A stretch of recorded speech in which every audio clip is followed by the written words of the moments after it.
tasks that you've declared, it disciplines you to learn the weather and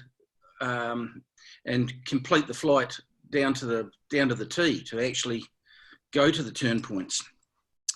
So the day before I have any flight that I've planned for a badge or a record or whatever it might be, let's just say it's a smaller task and it might be a speed task, I get everything ready the day before generally, and trying to, if you're, let's deal with 300 kilometres for a preparation and maybe 50 kilometres, because what's your membership got out there, Tim? The amount of people listening in. Are they ready for 50 Ks or 300 Ks? What do you think? Yeah, well, what have we got? We've got a lot of Piako members, obviously, but a lot of MSC members as well from various clubs. So there's a wide range of skill levels. But all right. I'd say, well, you can imagine what your own club's like. It'll be a similar sort of range. All right. Oh, well, we'll try and deal with the biggest flight I've ever done in my life is my 50K. That was the biggest fright, leaving the airfield. And it wouldn't have been such a big deal if I'd actually prepared a bit better. I was really pushed into it. I certainly was ready. I had the flying time and the skills. I didn't complete it. I got 2/3 of the way to the goal and chickened out and then flew back. But it taught me a few lessons on what I should have been doing. And eventually I did get my 50K by going the wrong direction and landing completely the wrong direction, 80 kilometres away from where my goal was. But that's another story. The day before you do your flight is when you want to start your planning. You can't really start planning from scratch on the day. Too many things go wrong for a start off, especially if you're using club equipment, because you can just about guarantee that only half of the stuff works. Well, that's the case in most clubs I've been involved with. So the day before the flight, you kind of got to split it into three categories. So there's your pilot, the aircraft, and then the crew or the trailer, or both. So with the pilot side of things, I start off by just making sure I'm well. Making sure you're in the mood for doing the flight, that you haven't got a cold or you're not too stressed out, haven't been overloaded at work. Then you want to have the confidence to be able to do it. Now, the confidence is a real biggie, because we're doing something probably that we haven't done before. We're sticking our neck out to fly our 50 kilometres when we've only ever really probably not gone much further than 1 or 2 thermals away from gliding range of the airfield if we haven't done a 50K. So you've got to turn your back on the airfield, and you've got to have a confidence that you can land out, that you can land short, that you can pick a safe landing place, all of those sort of things. So you make sure that you've got enough confidence to do the flight. You want to make sure you've had a bit of sleep. And some of the bigger tasks, you kind of sit up all night, or you find it hard to get to sleep if you're pretty wound up. But if you've slept well a couple of nights prior, I just don't stress over it. I just go through the flight. Eventually you get to sleep. But the 2 nights before the flight is, for me personally, just as important sleep-wise as the night of the flight. You need to get an official observer, and preferably one who knows the rules. The bloody rules keep changing every 5 minutes with official observing and with the sporting code. So it's important to be up with the play, and maybe even run the flight past a couple of experienced people and a couple of the people that have done it before, just to make sure you're complying with it. Yeah, your food and your water and your hat and your sunglasses and all of those sorts of things, you make yourself a list. I don't make a list anymore because I've pretty much got it down pat. But if you make yourself a list, then you just tick the boxes as you start to prepare. In the clubs I've been involved with, we need to get authorization from our chief flying instructor or the duty instructor on the day.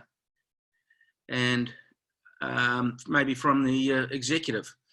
Some clubs have strange rules about going cross country. So, in fact, some clubs don't allow cross country still in this in New Zealand, which is pretty odd to me, seeing as it's the game that we're involved with. Then you got the glider side of things. If it's your own glider, you probably know it, but the biggest things that go wrong is batteries that fail. So you've got to make sure your batteries are charged. Make sure your aircraft's clean and your canopy's clean, which is important because often, let's say you're doing a 300 kilometre flight, what shuts you down on most flights on a 300 kilometre, well, what got me in the early days, was flying too slow and running out of day. And at the end of the day, you don't want to be landing into the west with a dirty canopy. So, pretty important that you have a clean canopy. You want to make sure your aircraft's serviceable. It's got a maintenance release and all of those normal things. And is it suitable for the job? You don't want to be taking a big, heavy two-seater on a 50 kilometre cross country or a 300 kilometre cross country if you've got the choice to use a nifty little single seater, maybe an Astair or a LS4 or something similar. Just try and use the right tool for the job.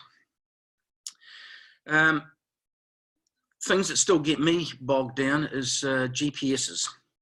Make sure that you got your GPS tasks or your tasks locked and loaded into your GPS, and that your task is declared correctly. Check your start and finish procedures, that they comply with the sporting code, and run it past a couple of the experienced people, because that's another thing. Every time the sporting code's rewritten recently, there's subtle changes to your start and finish procedures, and that's tripped me up on a couple of records and a couple of tasks over the last couple of years. The other ones is operations of your radio and your transponder. Make sure you know how to operate your transponder, because you may be going into controlled airspace. In fact, we've got so much controlled airspace these days, you have difficulty in doing tasks in most areas, I think, without use of getting into controlled airspace. So a bit of practice on that prior to the flight is always handy, and that can be done with an instructor or a cross-country pilot showing you the ropes in a two-seater. What else we got? Then you move on to the trailer. These are all just common sense, normal things, but you want to make sure that the trailer's got a registration and a warrant of fitness, and that you've got a crew, of course, and it's up to you to check that the tyres are pumped up and the spare wheels on board, and you've got a jack and a wheel brace, and you've got your rigging and de-rigging gear, and that it's with the trailer. Of course, you need your keys left behind in your car with fuel in it. You want to make sure you've got a cell phone with the crew, and one with yourself and the glider. And then, does your glider fit the trailer? It might seem like a silly one, but I was lucky enough to use the trailer from the Piako Gliding Club years ago when I landed at the foot of Mount Tierra or somewhere there. And my wife complained about how heavy it was to hook onto the car when we got there. And when we opened the trailer door, there was already a bloody glider inside it. So we had now had two gliders in the paddock, and we had to then drive back and drop one glider back, go back to the field to find that the glider actually didn't fit the trailer. So hard lessons there. Anyhow, that was 3 trips to the one paddock to get me back. Really, that's it for your preparation. You make notes of what you want, and you make sure that all your ducks are lined up in a row. I guess it's no difference to what Tim does or any of your top guns there do. Anybody got any questions for Tim to pass on? Or you can just unmute yourself and ask questions. Unmute myself. I mean, people who want to ask questions can unmute themselves. Oh, okay. I see. Rightio. I guess I've got a question. How far in advance are you looking at weather? Obviously, for your larger record flights or your big flights you want to do, you're looking quite way ahead, are you? Yeah, I'm looking. I'm looking as far ahead as I can. I'm looking 10 days ahead for the big flights. You know, and big flights is anything really 1,500 or more, because you can fit 1,000k in here quite often. Like the Sky today out there would support 1,000k flight in a reasonable glider, and we've had a few days this week where we could have been doing that. But as you get a little further along, you know, 1250s and 1500s, they require a bit more planning, and you've got to use the both ends of the day. So the task planning is important, and the weather is important. Really, where the air mass is coming from is important, especially for double crossings of Cook Strait, because you need to look at where the moisture levels are going to be, what the cloud cover is going to be, and do the winds extend into the North Island. The last flight, and one of my proudest flights, I've got to say, is the 1700 and whatever it was, 1730 out and return. I was hoping on that flight to be able to knock off 3 world records at least, and possibly even 4. I'm pretty sure I've got one of the 3 out and return records in the bag. They've all been homologated as New Zealand records, and they're just waiting for the hard documents, as in the written paperwork coming from New Zealand to the FAI for the other ones, and then we'll find out whether or not the start line infringement, which I made, will be passed. So what I did at the start, I'll show you some slides and some photos in a moment. I had to do the start in cloud and rain and turbulence because there was a front directly over the start area. So I had to fly in on instruments, and so I just flew into the quadrant, did a 180 and came back through, thinking that once I was in the quadrant I would have my start.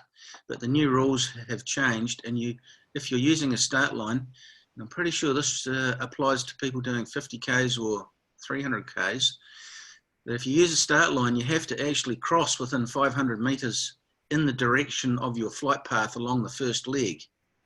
And that's what sprung me. I was 200 meters or so off the 500 meter or 1 kilometer wide start line. Anyhow, the flight needed to be well planned for the weather because of the pressure gradient. In other words, the winds dropping off up on the North Island. The wind dropped to, I don't know, only about 12 knots up in the Hawke's Bay.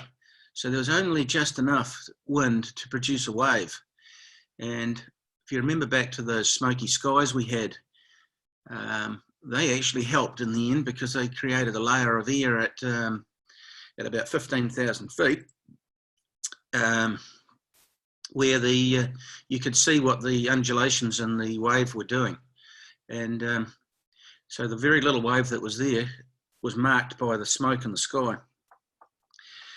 I notify air traffic control several days ahead, let them know what my plan is. I send them a printout of CU with the lats and longs.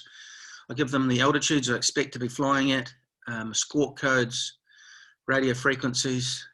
I tell them how many batteries I've got, so that they know that that if I have a battery failure, because that's their biggest fear, the amount of gliders that go into their airspace and then have battery or equipment failures.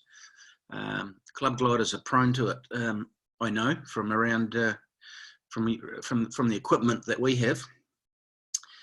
I tell them everything I can. I speak to their supervisors, and put their mind at rest. And I tell them that I've looked at their scheduled traffic crossing Cook Strait, for example.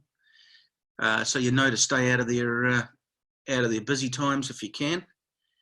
I take a note of all the radio frequencies required so that I've got those on hand. It's pretty hard to remember them all, and some of the radios you can't lock them all in. I give them what my squawk code will be. I always use the same squawk codes. Half the time it's trying to change squawk codes on these fiddly transponders when you're in turbulence and you're busy trying to climb is pretty difficult. So if you can pick yourself a squawk code that suits, or talk to them about getting a pre-assigned squawk code, you can program that into your transponder prior to calling them up, so that they've got you painting on the radar, and as you come up. And then you've got to know how to operate those radios and those transponders, because some of them aren't that easy, and that might seem a bit strange, but a bit of practice on that doesn't hurt. So, any questions there yet from anybody? Yep, it's Louis here. How's it going? Yeah, okay, Louis, like your background. Yeah, thanks. I recognise that. That's taking up the. That's looking at Rotten Tommy, isn't it? Looking at Cook. There's a paraglider in there somewhere. Yeah, good. Yeah. Hey, what do you have a process to get yourself mentally ready? And like on a particular day, like trying to get into the zone or into that spot where you're just like you're really peaking doesn't always happen. And is there any routines that you have that you do to get yourself into that zone? Well, it started 51 years ago when I started flying. So for me, flying in a glider is like driving down the road in the car. In fact, it's probably easier. So I don't even think about it. And the preparation, I'm so used to it now that I don't get wound up. I'm in the zone all the time. And so it's practice and preparation. So if you want to do whatever flight it might be, your 50 kilometres or your long. Are you a paraglider pilot or? Yeah, a paraglider. Yeah. Okay, right. All the same stuff applies. Talk to people that have done it before, and you got to talk to the right people too, because some people just only give you half the story. Some people don't like to talk about it. There's some really experienced pilots in the North Island that I've been talking to try and share their knowledge, but they actually don't. They've got all the knowledge and they're really good guys, but they're not quite sure on how to do it. And we've all got different ways of sharing it. That's why I always try and comply with requests, to share the knowledge, because until you try it, you're not going to know. So don't be afraid to plan the flights right down to the last detail, and then not carry them out. I don't mind telling people what I'm doing, even if I fail. And it's not really a failure, it's just a practice. So the amount of times I've taken off at first light in the morning, and I have to bribe the tow pilots, basically it's a minimum of a dozen beer to get a tow in the morning. And then you've got to get an official observer. So you've got to be kind to all those people. And, and it cuts both ways, because they'll come to you one day for help as well. So that's how you get in the zone, really, is you do your preparation. And so you may do preparation for a long paraglider flight or glider flight or 50 kilometres or 300, whatever it might be. Once you've been through the preparation the first one or two times, it becomes just a process. And that's half the deal. That puts your mind at ease, it makes you comfortable, and it makes you confident. If that answers your question.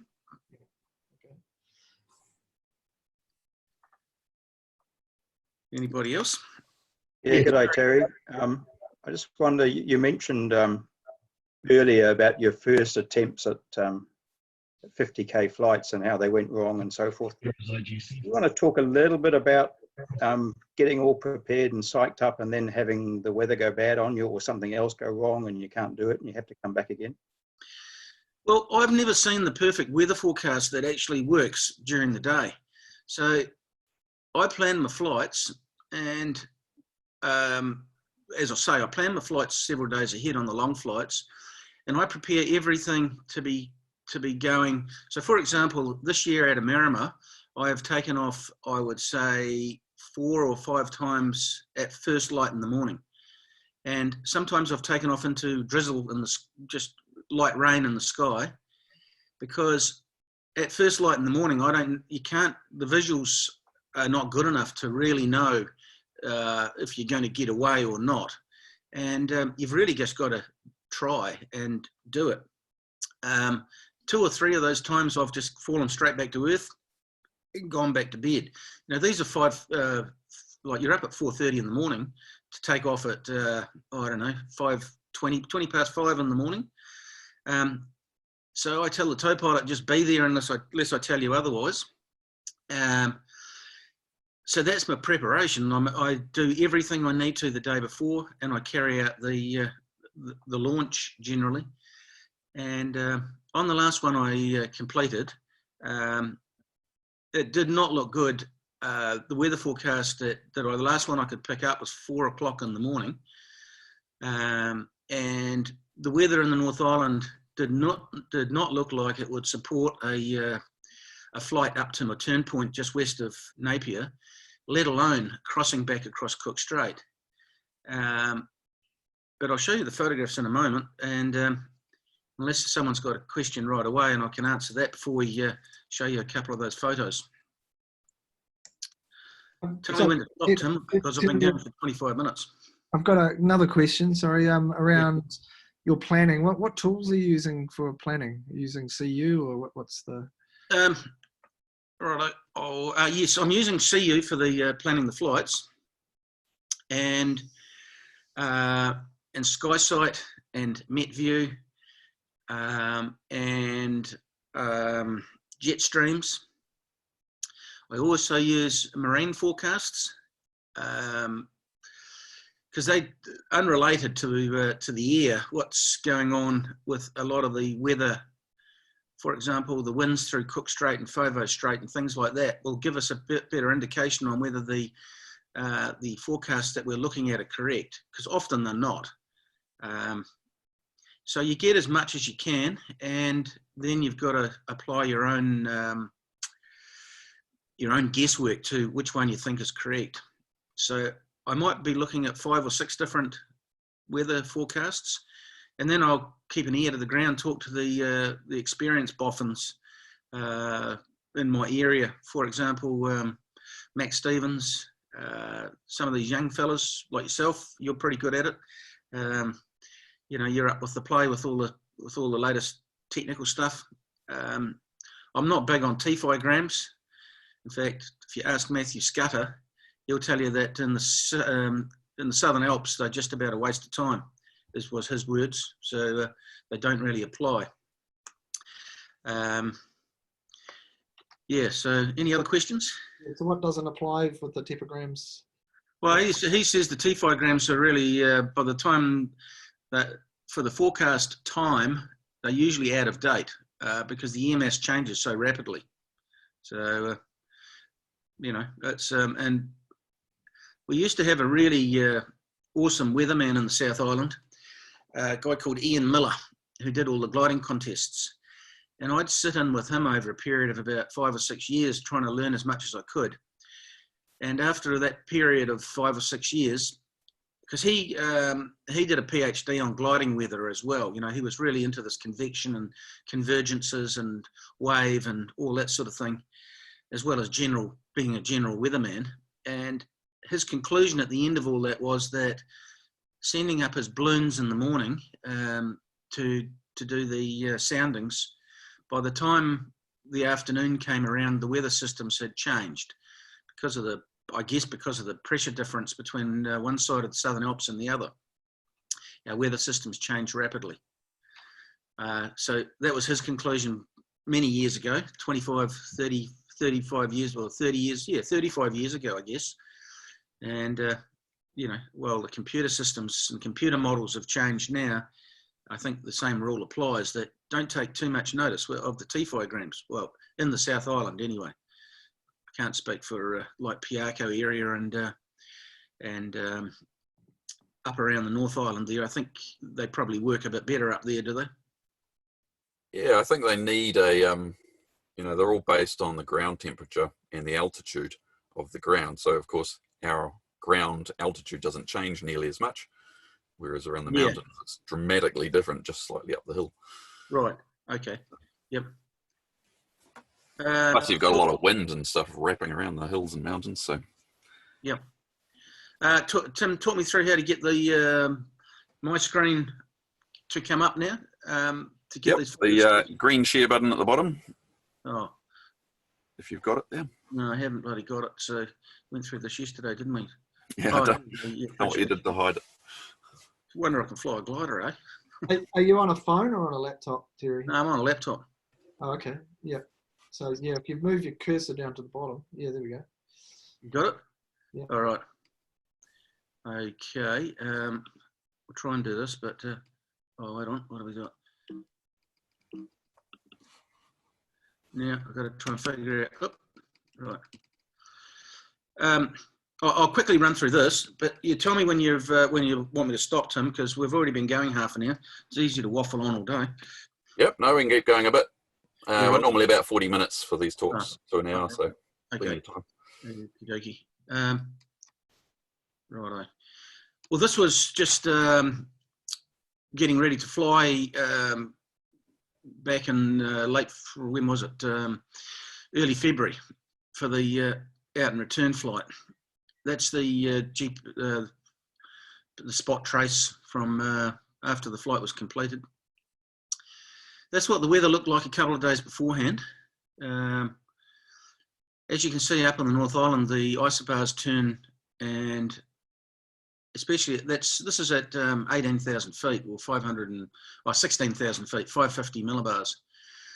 So on the actual day, the pressure dropped off and the winds turned more northwesterly, which was good because that being as far around as they are, the wave doesn't work properly up in the Hawke's Bay. So tow plane was all there. We got launched. There was wave straight off up on the Marama Saddle. Watched the sun come up through the smoky haze and out to the east. Got moving pretty quick on the way down to the start point. So I had 100 kilometres to fly to my start point down at Clyde. So on top of the 1,750, there was another 200 kilometres of getting to the start point and getting back. So the flight was really 2,000 odd kilometres by the end of the day. That's looking through the rain down at Clyde, through the rainbow when I finally broke out of the cloud. That was looking to the north. I just had to descend to get rid of the rain on the glider because there was rain everywhere, and I had to fly with my brakes open to open up to get all the water out of the brake boxes. Planning ahead for the rest of the day, thinking that I was going to be frozen cold later in the day, and you need to have your air brakes available. So that was just climbing up, getting ready to go. That's looking back 50 kilometres off my left wing there is where Clyde was. That's what I had to descend through to get the start point. That's why it wasn't that easy. This is crossing Piako, looking out to the northeast towards Christchurch. You can see the smoke in the sky marking the wave. Flying up towards Mount Cook. This is looking along the Southern Alps, along the main divide in the wave from about 20,000 feet, I think it was. I like to climb high and then fly the main wave, which is the pneumatic pulse or hydraulic jump, whatever you want to call it. That's what forms the northwest arch out in the distance there. The key to getting this flight was to get onto that arch, I thought. So that was west of Christchurch. And as I got closer, I looked for a place that the low level wave would take me into that arch. I found a spot that got me up pretty much, I think I went to 22,000 feet. That climb took me up to Blenheim, and that's where the wave stopped really. So eventually I found a very weak climb, and I was able to climb up through this really horrible smoky layer. That smoke was so thick that you couldn't see the ground very clearly in places, and you could taste it. I had to be on mask at low level. That's climbing up through about 17,000 there, and that's where the smoke stopped. So it was like getting some fresh air was great. That's heading across Cook Strait, and just to the left of the yaw string is the marker of where the wave's at over Lake Wairarapa.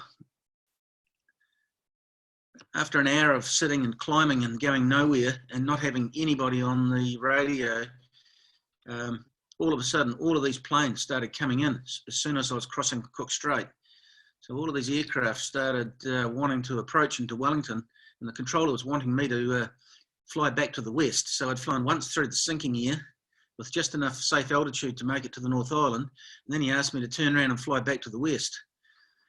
They were good enough to let me continue on, and he was putting these planes around us and under us and all the rest of it. So you can see the plane out here he'd put behind me to join once I'd crossed over their extended centerline approach. So all of that worked out pretty good. The controllers were great. And hitting the bottom of the North Island there, man, that wind was blowing. There was a good 65 knots on the ground there, I reckon. Looking up the Wairarapa, you can see the wave just to the right side of the compass there. It's looking down on the Wellington Gliding Club. Pretty featureless sky just around that area. That tiny little cloud was one of only 3 markers up in the Hawke's Bay.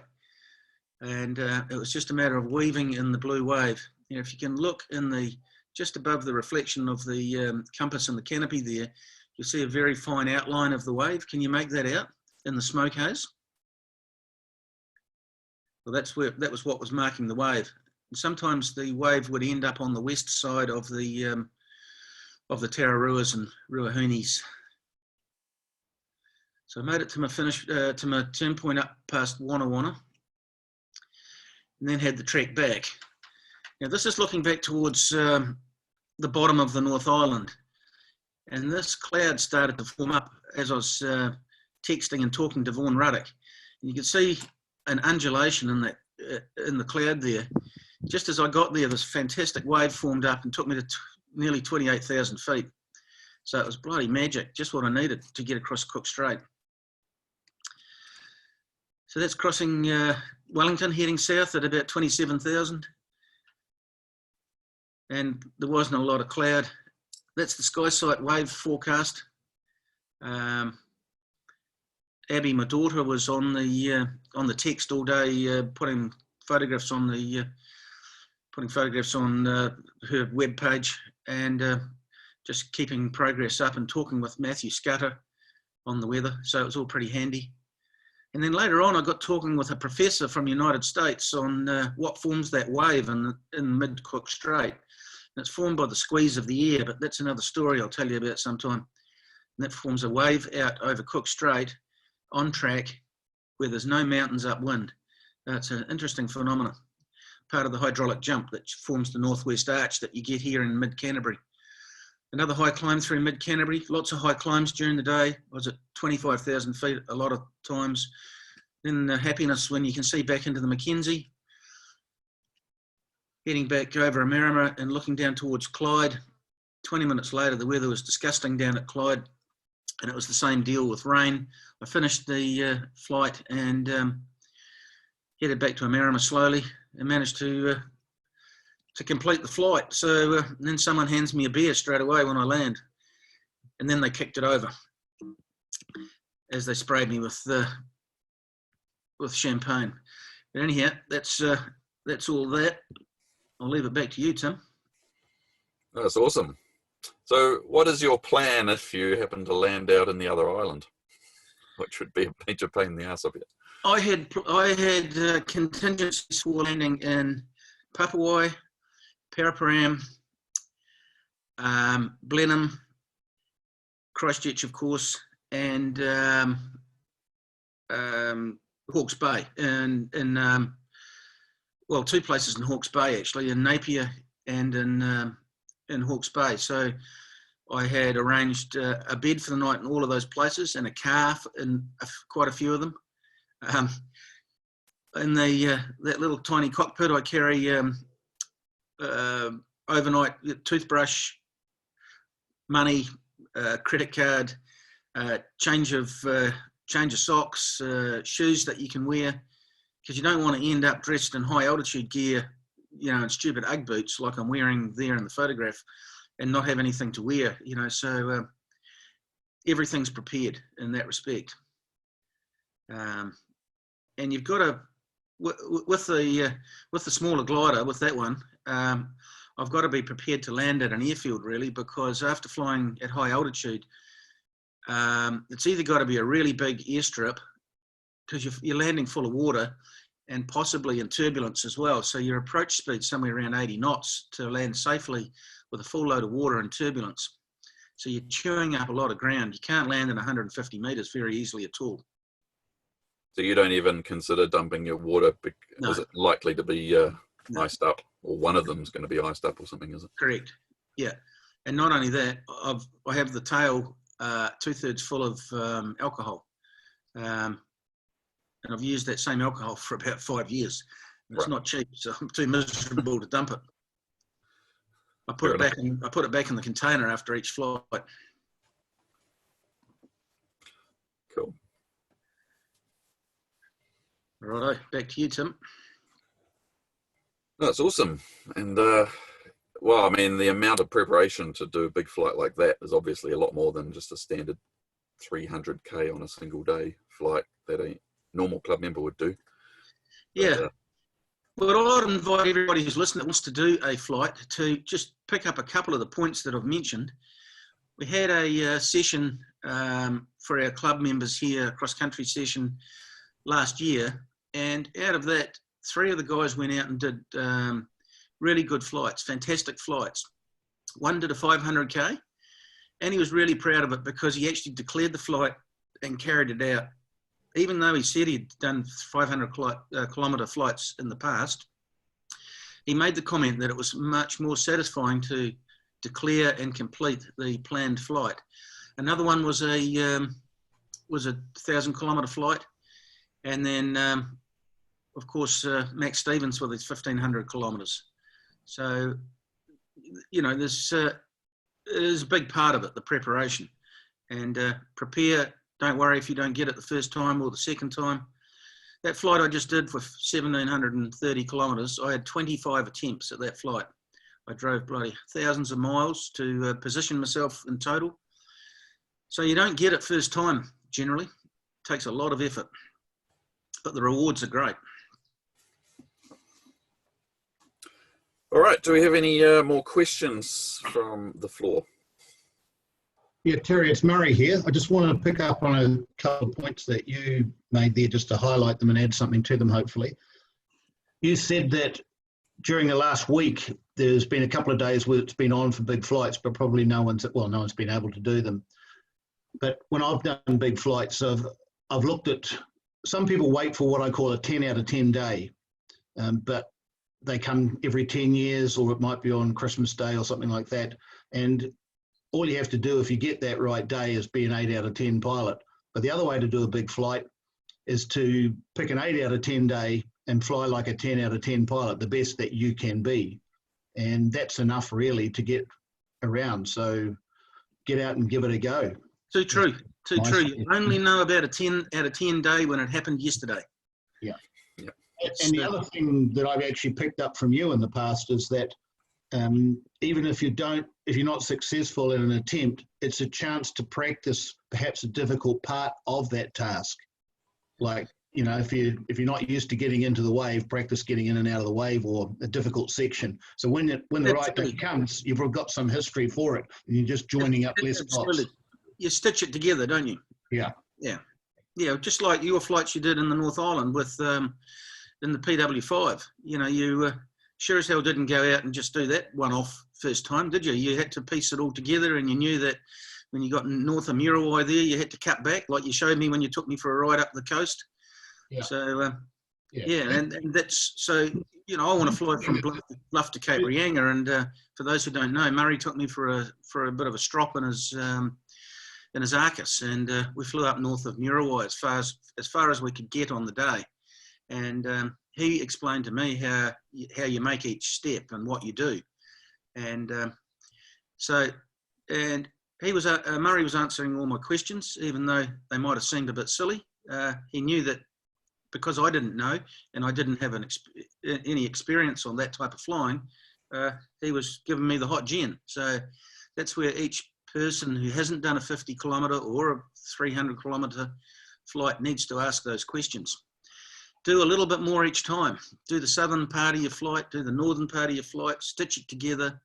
That's how I managed to do my first 1,000K. And I think flying from different sites is critical there as well. Yeah. For example, flying at Taupo and Matamata means you can Yeah. start joining those things up. Yeah, yeah. A couple more questions from people. We've got Gerard is asking, GNZ doesn't, face masks versus cannulas. What's your thought there? We notice you're using masks in your photos there. I put my cannula on, and as soon as I'm above 12,000 feet, I use it at 10,000 feet at the beginning of the day, and then I use it from 12 onwards if I'm acclimatized to the altitude. I always use a oxygen mask above 18,000 feet on top of the cannula. So the cannula stays on, and then I take the, so if you get a call from air traffic control at 25,000 feet, you can safely take your oxygen mask off for a couple of minutes. Or no, not a couple of minutes. You can't safely do that. You can take it off for about 30 seconds. Right. And you've still got the cannula working. So the cannula provides you with enough oxygen to keep you going for 30 seconds.